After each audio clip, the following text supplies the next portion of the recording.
Bismillahirrahmanirrahim. Assalamualaikum warahmatullahi wabarakatuh. Perkenalkan, nama saya Fitra Diswani dari Prodi BKI.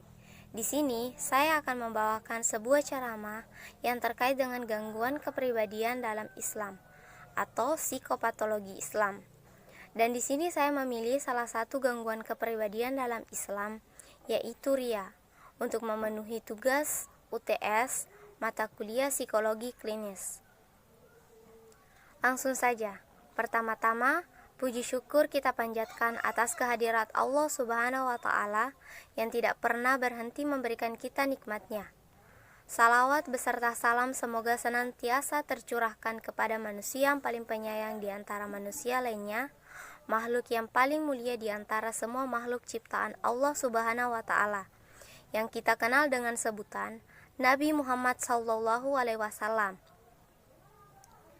Pada kesempatan yang sangat berbahagia ini, saya akan menyampaikan sedikit ceramah tentang bahaya sifat ria dalam beribadah. Ar-ria berasal dari kata kerja ra yang bermakna memperlihatkan, sedangkan yang dimaksud dengan ria adalah memperlihatkan atau memperbagus suatu amalan ibadah tertentu seperti sholat, puasa atau lainnya dengan tujuan agar mendapat perhatian dan pujian manusia.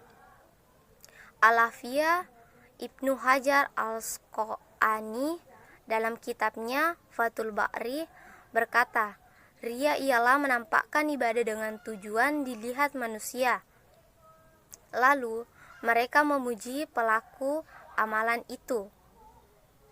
Ria adalah salah satu penyakit hati yang sangat berbahaya. Bahkan penyakit hati inilah yang sangat dikhawatirkan Rasulullah SAW akan menimpa umatnya sebagaimana sabda Bismillahirrohmanirrohim. Inna ahwafa ma'ahafu alaikum syirku asgaru kalu ya Rasulullahi wa ma syirku asgaru kalu ala riyau, yang artinya, sesungguhnya yang paling ditakutkan dari apa yang saya takutkan menimpa kalian adalah asyirku asgar, syirik kecil. Maka para sahabat bertanya, apa yang dimaksud dengan asyirku asgar? Beliau sallallahu alaihi wasallam menjawab, ar-ria. Mengapa Rasulullah sampai takut penyakit hati ini akan menimpa umatnya?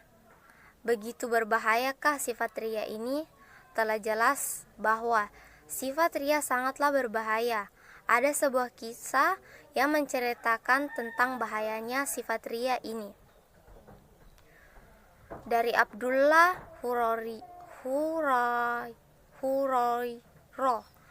bahwa telah berkata seorang penduduk Syam yang bernama Natil kepadanya, wahai Syekh, ceritakan kepada kami suatu hadis yang engkau dengarkan dari Rasulullah Sallallahu Alaihi Wasallam. Abdul Hurairah menjawab, baiklah, aku telah mendengar Rasulullah Sallallahu Alaihi Wasallam bersabda, sesungguhnya orang yang pertama kali didatangkan pada hari kiamat adalah seorang laki-laki yang mati syahid, dan dia diberitahu berbagai kenikmatannya sehingga ia pun mengetahuinya. Kemudian orang itu ditanya, apa yang telah engkau lakukan di dunia? Orang itu menjawab, aku telah berperan di jalanmu sehingga aku mati syahid. Dikatakan kepadanya, engkau berbohong, sesungguhnya engkau berperan agar engkau dikatakan seorang pemberani, dan gelar itu pun sesungguhnya engkau dapatkan. Kemudian Allah memerintahkan agar wajah orang itu diseret dan dilemparkan ke neraka. Kemudian didatangkan lagi seorang pembaca Al-Quran, dan dia diberitahukan berbagai kenikmatan apa. Dia pun mengetahuinya. Dikatakan kepadanya, apa yang kau lakukan di dunia? Orang itu menjawab, aku telah mempelajari ilmu dan mengajarinya, dan aku membaca Al-Quran karena engkau. Maka dikatakan kepadanya, engkau berbohong, Sesungguhnya engkau mempelajari ilmu agar engkau dikatakan seorang yang alim, dan engkau membaca Al-Quran agar engkau dikatakan seorang pembaca Al-Quran, dan engkau telah mendapat gelar itu. Kemudian Allah memerintahkan agar wajahnya diseret dan dilemparkan ke neraka. Kemudian didatangkan lagi seseorang, ya Allah berikan kepadanya kelapangan harta, dan dia menginafkan seluruh hartanya itu, dan dia beritahukan berbagai kenikmatan, maka dia pun mengetahuinya. Dikatakan kepadanya, apa yang engkau lakukan di dunia? Orang itu menjawab, aku tidak meninggalkan satupun jalan yang engkau sukai untuk berinaf di dalamnya, kecuali aku telah menginafkan di dalamnya karena engkau. Maka dikatakan kepadanya, engkau berbohong. Sesungguhnya engkau melakukan hal itu agar engkau disebut sebagai seorang dermawan, dan engkau telah mendapatkan gelar itu.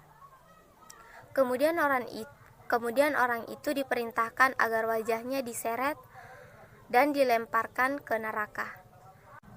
Dari kisah tersebut telah memberikan pelajaran bagi kita bahwa kita melakukan suatu ibadah hanya karena ingin dilihat dan ingin dipuji oleh manusia. Semua amalan ibadah kita itu akan sia-sia dan tidak diterima oleh Allah Subhanahu wa Ta'ala. Dan Allah Subhanahu wa Ta'ala berfirman dalam Quran surat Al-Ghasyiyah ayat 1 sampai dengan 4. Bismillahirrahmanirrahim. Hal ataka hadisul ghasyiyah, wujuhu yauma izin qasiyah, amilatun naziba, yang artinya, pertama, sudah datangkah kepadamu berita tentang hari pembalasan? 2. Banyak muka pada hari itu tunduk terhina. 3. Bekerja keras lagi kepayahan.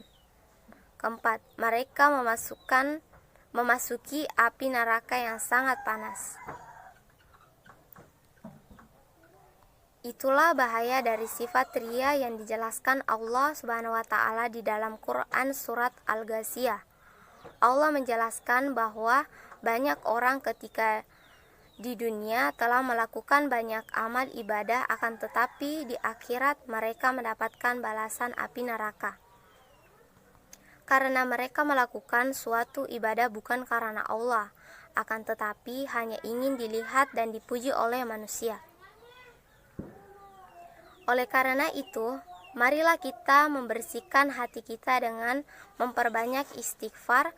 Dan ketika kita melakukan suatu amalan ibadah, janganlah berniat untuk dipuji oleh manusia, karena semua itu akan menghapus pahala dari amalan ibadah yang kita kerjakan. Inilah ceramah singkat yang dapat saya sampaikan. Lebih dan kurangnya mohon dimaafkan. Wassalamualaikum warahmatullahi wabarakatuh.